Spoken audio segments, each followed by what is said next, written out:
Breaking! William Lane Craig finally admits. He finally comes clean. There's practically only a 1 in a million chance that Christianity is true. But he wishes it were true. So he soldiers on, even though there's almost next to no evidence in God. Something like that. Does that sound a little far-fetched?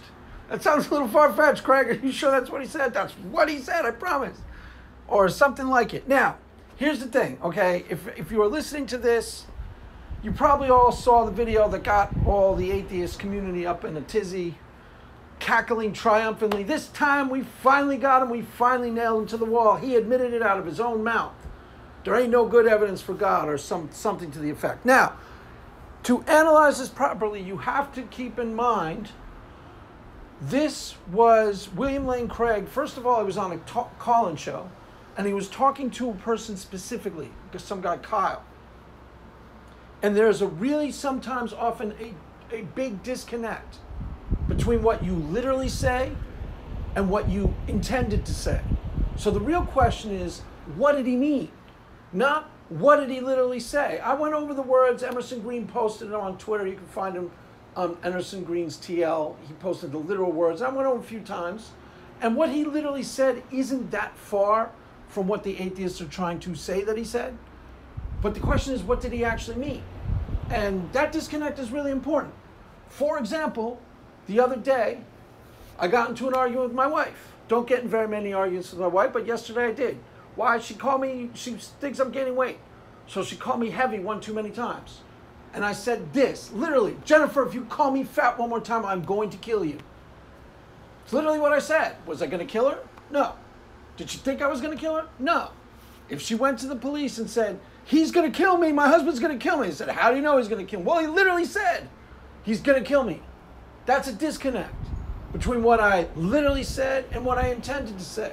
And that's very, very, very important. Why? Because if he didn't really intend what you think he said, then you're just kind of pretending that's what he meant. And I think you all know a little better at this point that it's kind of far-fetched what you say, what you think he literally meant. Right? He didn't script a video, go over it carefully, edit the video, and then present it with those little words. And I admit there's some really awkward phraseology in what he said. There's 1 in a million chance this is true. He literally said that, and that's a weird thing to say. And he did literally say, I lower the epistemic bar. And he said, I think there was, what I analyzed the problem is he did something he doesn't normally do. This is just me, take this with a grain of salt. But normally William Lane Craig doesn't try to preach at all. He doesn't try to get somebody enthusiastic about God, doesn't try to express any enthusiasm. He sticks to like arguments, right? You understand the difference? You go to church, they don't talk about arguments at all. Nobody at church ever says, how about the Kalam? There's some good evidence, huh? Rah! Nobody ever says that at church. What do they say all the time? Only thing they try to do is get you excited and enthusiastic about Christianity or Jesus. Hasn't God been so good in your life? Has God been showing up and showing off in your life? Give him praise and glory. Everybody raise your hands to the Father. And everyone's, woo! That's all they do in church, try and cheerlead for Jesus. I've never heard William Lane Craig do it outside of this video. In this video, he tried to do it. He tried to literally preach to the guy. And I think that's where the disconnect came from. But, I could be wrong about that. That's just my off-the-cuff analysis. I only listened to it once or twice. I listened to it first time through Apologia and was kind of taken aback at Apologia's read on it. See, what I got, okay, now how I heard what he said. First of all, if you haven't seen the video, there's a bunch of it floating around. I'll post it in here, but I'm pretty sure most of you have seen it. What happened was somebody called up and said, what this guy say, I can understand why atheists would have gotten all moist in the panties listening to this kid Kyle. Because what he basically said to William Lane Craig, or what I heard him say rather, was something akin to, Christianity requires so much commitment, and there's so much it requires of you to walk the Christian walk. And I go to church and I pray and I go to my meditation closet, but I ain't feeling it. I'm coming up with blanks. I don't feel anything that I would describe as an encounter with the divine presence or anything akin to that. Now, if I were that guy, and it sounded to me like that guy, would not surprise me if that guy became an atheist or an agnostic in a year or two. It seems what he's trending towards. Paul G even went so far as to say, that guy could have been me 2 years before I deconverted. It sounds exactly like what a lot of atheists would say while they were still Christians. I go to my prayer closet, I'm coming up blank. Now, if that were my experience, guess what? I'd be agnostic. That's not my experience. And what William Lane Craig tried to do was kind of try to preach to him as well as argue. That's where I think the disconnect came from. I'm not sure. His phraseology was really bad. I'll give you all that. And what he said wasn't that far from what the atheists read on it. What he literally said. What I think he meant to say, he said to Kyle, this is what I think he meant to say. Now, you tell me if this doesn't make a lot more sense than what he is being interpreted as saying. I think what he meant to say to Kyle was, look, Kyle, you're struggling to connect, but Christianity is so fantastic that you should keep struggling, lower your epistemic standards. Okay, he literally did say, I lower my epistemic standards, but what I think he meant was say, you, Kyle, lower your standards and fake it till you make it. Had he said that, the couple of atheists here and there would have gone, see, but it would have, no big melodramas, right? No heads would have exploded. There would have been no triumph and cackling, nothing to see here, correct? I'm pretty sure that's what he meant. Or something very close to that. You, Kyle, yes, you're struggling to connect with God. Keep struggling. Christianity is fantastic. Naturalism is awful. So fake it till you make it. Now, what atheists are saying, he said, is something akin to, I have been faking it my whole life, and I haven't even made it yet. Matter of fact, I decided a long time ago when I was 16 years old, Christianity is so awesome and naturalism is so awful that I'm going to pretend like it's true, even though I know there's no good evidence for it. Now, to be fair, he did say something kind of literally close to that. That's why I prefaced the whole thing with, am I really going to kill my wife? Did I really intend to kill my wife? No, of course not. Did he really intend to say what he kind of awkwardly did sort of come to say? No, I don't think so at all. We'll find out. I mean, this will be settled pretty soon. He's coming on Capturing Christianity, and he's going to, address it. And I bet you $1,000 from now till Sunday, from here till tomorrow, that it's a lot closer to my interpretation than it is to the atheist interpretation. The atheists seem to interpret it as something like, Christianity is so fantastic and naturalism is so awful that you fake it till you make it, and that's what I've been doing my whole life, and there's really no good evidence for God. There's a 1 in a million chance that it's true. Something akin to that. A lot of people are saying that's literally what he meant. Now, you can think that William Lane Craig is a fraud, and a lot of people think he's dishonest. I don't think he personally is, but do you really honestly think that that's what he meant? Come on. You really honestly think it's that easy? Where one day all the apologists are just going to capitulate. By the way, I've been faking it the whole time. Now, Derek and Apologia, you've been listening too much to Pine Creek Doug. Both of you have. Even if you haven't been listening to him all that much, his spirit has gotten inside your brain. Because Pine Creek Doug literally thinks that about every Christian he ever meets. He thinks we're 1 or 2 sentences away from total capitulation, total deconversion. I swear to God he does. That's why he didn't listen to me when I was telling him about my religious experience. That's why I didn't think he had to. Could write it off. I don't believe what Craig experienced is true, but I'll go a step further. I bet he said this out loud on his live chat. But I'll go a step further and says Craig doesn't believe himself. Craig doesn't believe in it either, because I've heard him say stuff like that. And sometimes he's right. Every once in a while, or maybe more than frequently, that guy Kyle for sure doesn't really believe in Christianity, doesn't really believe in God. For sure is heading towards agnosticism and atheism. Pretty much what he said. I go to my prayer closet, I'm drawing blanks. Is there anything and he's starting to count the cost, right? That's what the Bible says, count the cost and go, I'm not sure if it's worth the price. And Paul even went, amen, it's not worth the price. You only have one life. And Christianity is demanding that you don't drink, don't smoke, don't cuss, don't chase all the honeys. And then Paul G will tell you he's not actually doing any of the sins, but, he said something akin to, it's demanding something of you and you only have one life. So if it's not true, walk away from it. Now, I have no problem analyzing that guy as right about to be on the cusp of non-belief, because that's what it sounded like to me. He's going to the prayer closet, he's drawing blanks, you know, it wouldn't surprise me at all he becomes an agnostic a year or two. That is not my experience at all. And William Lane Craig doesn't have all that robust of an epistemic warrant in terms of his actual religious experiences. That's obvious from the way he talks. The question is, does he presents arguments like the Kalam. Do you really think he doesn't believe? I didn't say, I don't think the Kalam's all that great of an argument. And if you're an atheist listening to me, you probably don't think the Kalam's all that great of an argument, correct? Okay, but do you really think William Lane Craig thinks it's essentially worthless and he just presents it every day? That's the part where I got to say, come on, guys. There's a cautionary tale in here. You know, the epistemic vice is to believe what you wish were true. Okay, well, irony of ironies, you kind of wish he was saying what you think he said. It's not what he meant. It's really not what he meant. I mean, maybe it is. We'll find out. He's, like I said, he's going to go on Capturing Christianity a day or two and clear all this up. I'm sure he didn't think he was dropping any sort of bomb. I think he meant something a lot closer to what my interpretation. But we'll find out. He may have meant, you know, yeah, I lowered the bar a long time ago and I'm not looking back. I've been faking it my whole life. You know, that's what Pine Creek Doug literally thinks when he interviews a Christian. He literally thinks every Christian he comes in contact with is 1 or 2 sentences away from total capitulation and total deconversion. If I just say the right thing to Craig Reed, he's going to go, yeah, you know, I know I'm faking it. I know it's not really God, but I wish it were God. It's not true. That's the point. That's why you should have been a little bit skeptical about your own triumphalism. It may be true in the case of William Lane Craig. I sincerely doubt it, guys. It may be true. The only thing I'll give you if you want to be triumphant, atheist triumphalism, first of all, you shouldn't be doing it at all.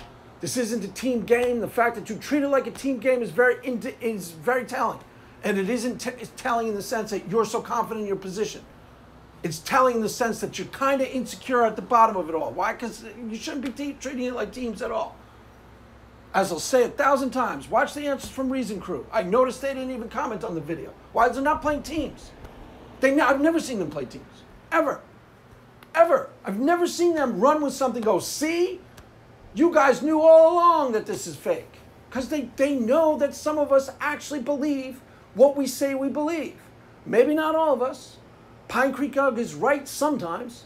Oftentimes he will come in contact with Christians who are right on the verge of who are faking it and don't really believe. There's a lot. There's probably a lot of Christians like that. And there's a lot of people who stay Christian out of, you know, loyalty to things like custom or tradition, rather than they actually have any type of epistemic warrant that is sufficient for them. The key is sufficient for them. That's not my experience at all. Emerson Green asked me a question that, to me, is nonsensical. Something, I forget what his exact wording was, but it was something like, what would it take for you to not believe in God, Craig? For me personally, it would literally be almost impossible. I'd have to undo my experiences of the last 20 years. I'm the exact opposite of that guy who called up. That guy called up and said, I am doing what it takes. I'm going to my meditation closet, going to my prayer closet, I'm drawing blanks. I ain't feeling anything. If I were that guy, I would probably already be agnostic. I went into church the exact opposite thing. And I had a really powerful experience the first time I went. I was like, wait a minute, this does actually feel to me like God. This really does feel like God. What is up with this? This is the last thing on the earth I was expecting to find. And then from that point forward, I started having what I call really powerful experiences. They're 100% real to me. I can't stress this enough. That you might, if you're an atheist, you don't believe them, fine. I don't expect you to. And the reason why they don't translate into all that great of arguments is because they're first person subjective. I can't give you epistemic, access to my inner life. You either have to take my word for it, which a lot of you do. No atheist has ever accused me of lying, actually. But in my case, I had a really powerful experience that felt 100% real to me. And since the day I had that experience, I've had manifold thousands of those experiences. Every single solitary day of my life for the last 20 years. So in order for me to not believe in God, I'd have to freaking unlive the last 20 years of my life. Literally, unlive it. And that's not a faith claim. I get that you don't believe that's God. That's fine with me. It might not be. But that's an experiential claim. Experiential claim is different from a faith claim. I'm not claiming anything faith. You know, some of this stuff, that's why I don't get involved in a lot of these conversations. Why? Because they're meaningless to me. Did the Exodus really happen? I don't know. Kind of agnostic on it. It seems to me like it probably did, or something akin to the Exodus happened. But did it actually happen? Don't know. Doesn't make any difference to me. Why? Because it's not what my Christian walk was based on. And I was a really, really committed Christian for 10 years before I even heard of William Lane Craig. So even if the atheists were right, even if you were right and William Lane Craig is capitulating, or maybe he's going, maybe the most triumphalism I will give you, and I'll give you this willingly, he may have been, you know, it may have been a Freudian slip. He may have been indicating a lot more than he intended just by virtue of the fact that, you know, sometimes truths come out accidentally, and he's like, oops, did I say that? I don't really think that's what happened either, to tell you God's honest truth. I really don't. I think William Lane Craig believes his arguments. I really do. I didn't say I think the Kalam is a good argument. I don't want to go down this road because I always get pushed back from Christians, but I don't think it's a very convincing or compelling argument at all. But I honest to God think William Lane Craig believes it's a good argument. Of course. He wouldn't bring it up all the time. You know? There are Christians out there who are completely fraudulent. I accept that. And there are Christians out there who are fronting, who loudly declare how much they believe in God and really don't. But you can usually tell who those people are. Pine Creek Doug can sniff them out. He really could. If he paid closer attention, he could probably accurately predict who is really confident in their position and who isn't. He could probably do it well, because he gets a good read on that. I could probably do it well too. Actually, Ron could do it pretty well too. I could take a pretty good educated guess at which Christians are going to become atheists for the next 3 years, and I almost guarantee you I'd be right. And guess who's not on that list? William Lane Craig. He's not on that list, guys. He's not right about to become agnostic. He wasn't admitting what you think you heard, even if he kind of did literally say something akin to what you think you heard. He didn't mean it. So we'll see. You know, this is just a fun video. I don't consider this all that important. I may make a follow-up to this. They're doing a stream as we speak, Christian idealism and apologia, and what's his face? Myth Vision podcaster, discussing, I think, this particular incident. It blew up into a whole incident. You know, between that and the Sam Harris quote, we had quite a busy weekend of atheist triumphalism. It was like, wow, you know, it was practically like 10 years ago when the Four Horsemen first arrived and atheism was on the ascent. For a minute there, I thought we'd gone back in time 5 years, but I really don't think we have. I really don't think William Lane Craig said anything all that groundbreaking. I honestly think my read on it is a lot more accurate, and it's, you know, my read on it, nothing to see here, nobody would have cared. I think he was telling Kyle, okay, remember he was talking to somebody else. The fact that he said it all in first person is just kind of one of those accidents of how things work. What I think he really meant to say is, Kyle, Christianity is awesome, so fake it till you make it. Now, some of you might take issue with that, but that's hardly groundbreaking, right? Would that have even made the news? Would Paul G have even streamed it? No. Nobody would notice. Would Myth Vision have streamed it? No. Nobody would notice. Frankly, I'm a little surprised that you guys watch him that closely. You know, honestly, there's no atheist on planet Earth that I watch that closely. Nobody. It's been a long time since I've even remotely cared what atheists have streamed about. Why? Because I pretty much know what you're going to say on almost all the topics. I watch the Answers from Reason crew. Why? Because they do reasoned analysis of, you know, subjects within the atheist experience, and they do breakdowns that I think are usually accurate and usually honest. So I watch them, but any of the other counter-apologist stuff, I barely pay attention to it anymore. Why? I know what's coming. I can practically tell you by rote what's going to be said at any given time. And most of it isn't all that compelling, to tell you God's honest truth. It's missing the mark. You know? If you think that this was some sort of triumphal reason to celebrate triumphalism, I really don't think you thought about it all that carefully. Be a little skeptical.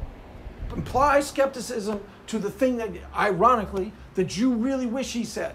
You really wish he meant. Again, we can argue over the actual phraseology, because it was awkward and he did kind of literally say something close to what the atheists are reading. It's pretty close. I mean, Emerson Green, I trust his judgment.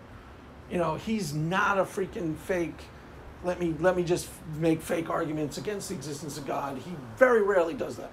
Does it a tiny bit with his counter-apologetics, with his, there's two Emerson Greens. The philosophy of mind, Emerson Green, is first rate, excellent. All that stuff is excellent. I highly recommend all of it. Counter-apologetic stuff I don't really pay that much attention to. Why? It's a little too close to the same old. But I take him at his word. I trust his integrity. And he seemed to say, how can I charitably interpret this any other way than what it reads? And I guess it kind of reads how atheists were saying it.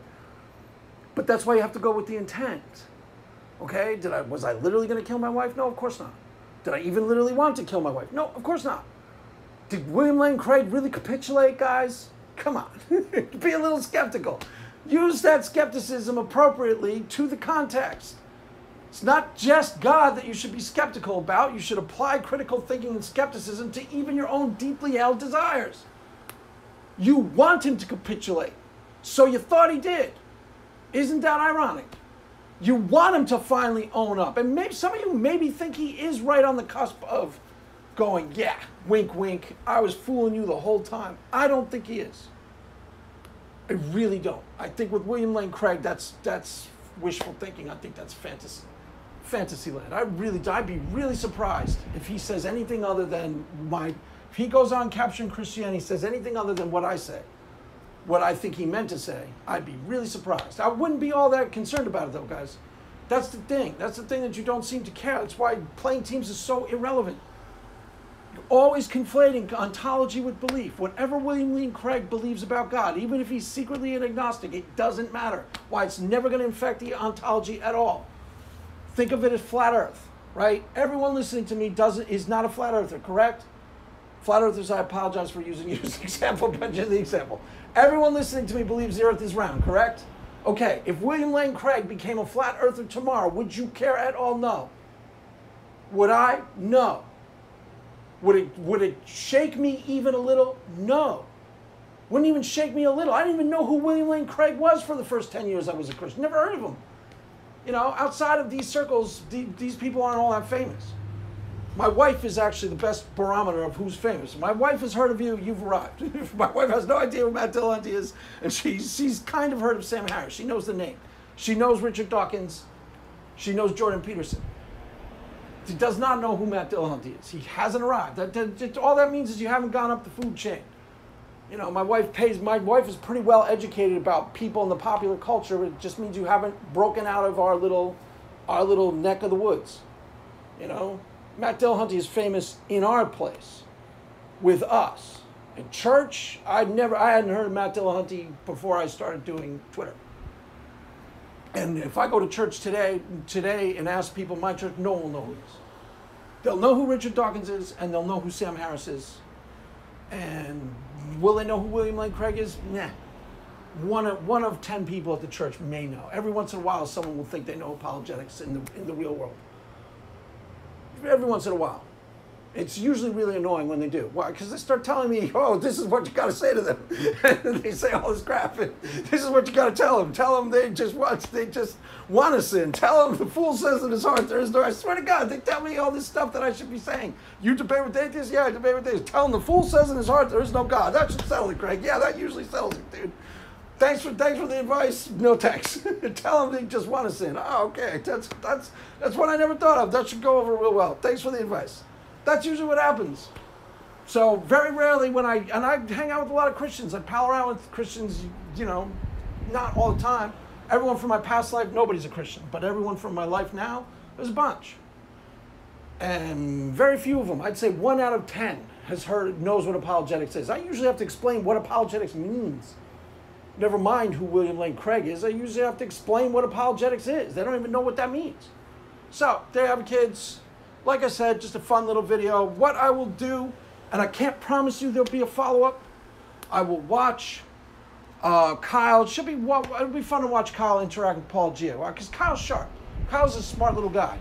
I would be interested to see those two interact. And there's a stream right now with Kyle and Paul Gia and Derek. And I may make a follow-up if I think it's worth talking about. I don't think this is all that important. I just think it's kind of funny that atheists ran with the ball. instead of applying appropriate skepticism. It's because he ran with the ball instead of applying prayer. That's really what happened. I mean, come on. You really think William Lane Craig was giving up? Come on. Weren't you skeptical of your interpretation at all? Didn't you go, wait a minute, maybe I'm reading too much into this? Did you do that at all? Did you apply appropriate skepticism to what you fervently wish he had intended to say? Think about it. The answer is no. And we'll see. You could still be right. William Lane Craig could come on Capturing Christianity and go, yeah, I meant it. There's no evidence for God, 1 in a million chance. I just wish it were true. I just wish it were true.